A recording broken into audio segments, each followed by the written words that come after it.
All right, so where are we with this? So down a little bit here and there. Still working on the wiring. I did the passenger side already on that side.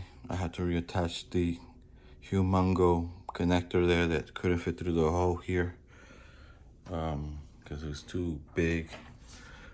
With the wire in itself, it wouldn't fit, so I had to cut it.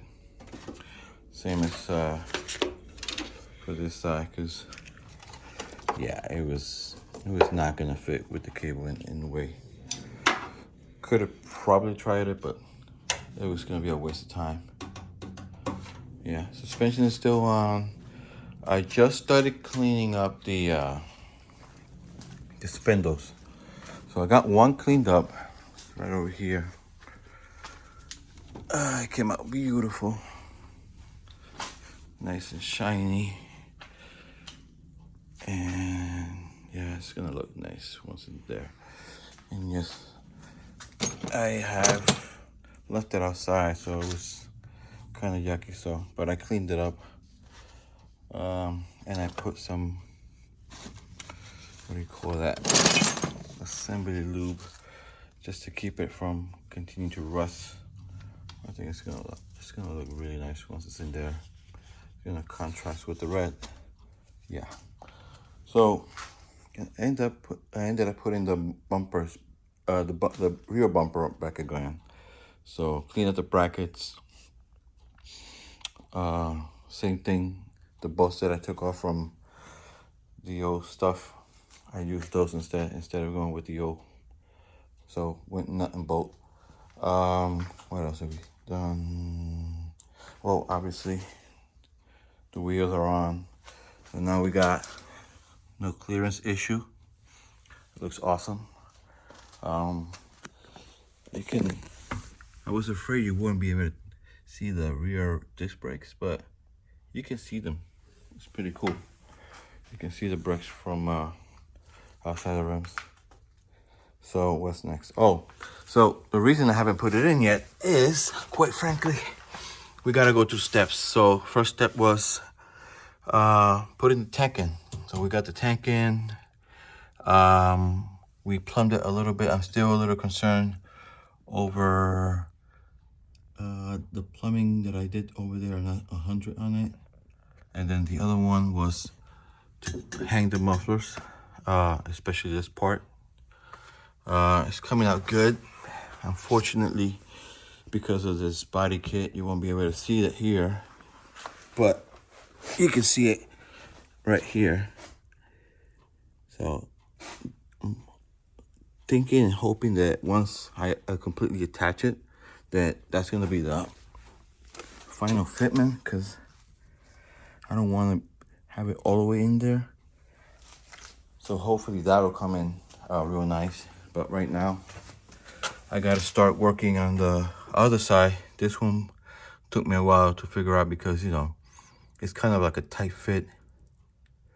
And I'm still sourcing out the rest of the system. Because I do want to use some of the old stuff. Because, well, I'm trying to stay, budget-wise on this. But it's becoming difficult to do it. So this is the old stuff. Nothing a little cleanup and paint that won't help and make it nice.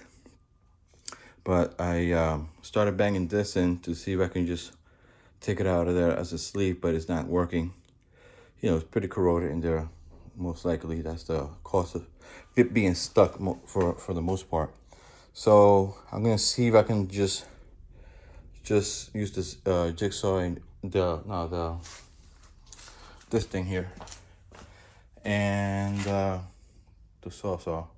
There you go. And try to slice it and keep bending it there. If not, I'm just gonna have to bite the bullet and keep throwing money here. Hopefully, once I keep throwing money in here, it's gonna be worth it, which I know it will. But again, when you work with a budget and you're working by yourself on this, yeah, it becomes taxing. And we have other stuff that needs attention. Mortgage, car payments. Oh, and this guy. So that's where we are right now. I got still got to do the interior. I got my caps in here. I still got to want to do the 3 speakers. They could have been there originally. There was 2. The middle one was in there. The provision and everything is in there. But, so that's another thing that I really want to do is set up the speakers and the wires before I attach the whole thing back in there, because right now I still got to put this guy in there. So I've been pretty much dealing with that. Oh, and finishing the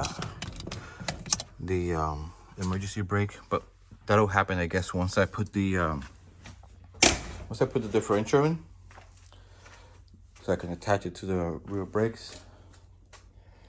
Then that will be mostly also. But again, going through stages, because I don't want to get ahead of myself and then I gotta say, oh man, I gotta take out the rear end because I gotta rearrange all that other stuff under there. So right now, that's where we are with this. I was hoping to get this done already, but again, we're gonna do step by steps, because we don't want to go ahead of ourselves and then we have to take things down again. Like I said, this is a one-man shop. So, oh, and I gotta clean this up, the front bumper, clean it up, give it a nice paint job, make it look nice with the rest of the stuff, because that's one thing I never understand. People put new parts in for some reason. Oh, I'm building a car or whatever. Anyway, that's how they do it. And all you see is crud on the bottom. So I'm trying to make this a crud-free vehicle. Make it great again. So that's where we're taking my time. Really trying to take my time and make it look nice. Again, it's not a see-by car by any means. I mean, you can still see some of the scratches on the work that I did on fixing all this stuff. But for the most part, I'm really happy with it. It's gonna look good, I feel, at least in my eyes, because I know how hard I worked on this stuff. You know, considering I never done anything to this magnitude. You know, especially when you had to fix all of these frame rails that were rotten, and this side wasn't that bad. You know, it just had, you know, corrosion there, which, you know, I cleaned up. And here, when I took out the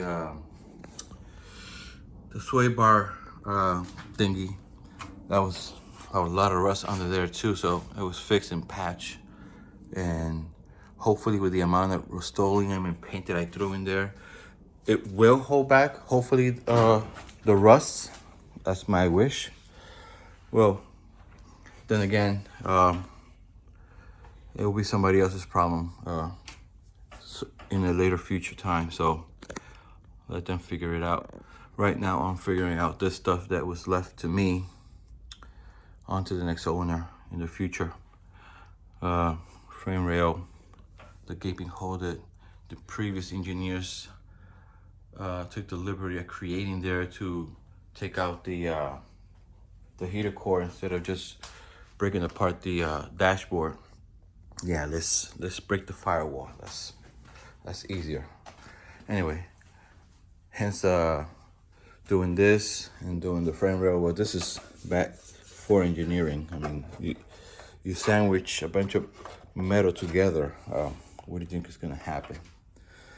But nonetheless, I love this car. Can't wait to get it going and back on all 4 wheels and running again. And hopefully, once we're done, you know, take it to shows and, you know, use it. Still haven't decided what I'm gonna do with this guy. It is running perfectly, no problems. As you can tell, look at this, no leaks anywhere. I mean, you can't get anything better than this on an original engine. I mean, I would love to put some new heads and a better intake but that right now is not in the budget. So what's gonna happen, I'm gonna clean it up really well, repaint the heads. I was thinking about painting this black, but this is black from the factory, so I'm just gonna go black again like factory. The pan's not leaking, so I'm not gonna touch it. I'm just gonna clean it up a little bit. And well, this is a new filter, but I'm putting a new filter in it anyway, because this has been sitting for 2 years, man. 2 years since I started doing this stuff. Could have been done sooner had I not taken my time ordering these parts, which, you know, you kind of have to when they're that expensive. So now I'm in the last stages of, well, starting to put it together. And this is when the budget starts getting tighter and tighter. So that's why, you know, you gotta start utilizing more of these parts that you took off originally. But for the most part, all these components are brand new, which I was really working hard to get. I wasn't planning too much on the wheels. The wheels are kind of an incident of, well, trying to moderize. Anyway, put new stuff in the rear end. So I went with bigger rotors, obviously bigger, well, with the rear end, on the, what do you call that, the caliper conversion. Yeah, I have no choice but to not put those on. I try. I went and bought spacers and, you know, see if that'll help. But they were touching like a lot on the bottom of the caliper against here in the old rim. So I couldn't make it work. Yes, I would have had to add more spacing. That'll probably fix it. But then I got another problem now. The studs are not too long because these are stock lug nuts. So, and that would not work. So here we are. So right now I'm gonna work on the other side to see if I can hang the other muffler in there. Oops, I got the fan ready to rock. Still gotta clean up the components and paint some other stuff. And still gotta put the struts in front. I gotta put those. So, but we're getting there. Hopefully soon. Once I put the other side, if I feel that it's gonna be good enough where I could put this guy in, we're gonna put it in and we'll work our way down. So the transmission's over there, ready to rock. Just gotta buy fluids. I got a brand new clutch, pressure plate, flywheels brand new. That's going in. So yeah, there's a lot of stuff going in here new. Practically the whole bottom end is gonna be new. So pretty excited to finally see it on the ground. And yeah, new springs. These are the front tires. Still got them in the bag to keep the dust away. And new springs, accelerators. So yeah, it's coming along, but one man show. So let's start with the other side. Hopefully I could get that done today. And yeah, that's where we are.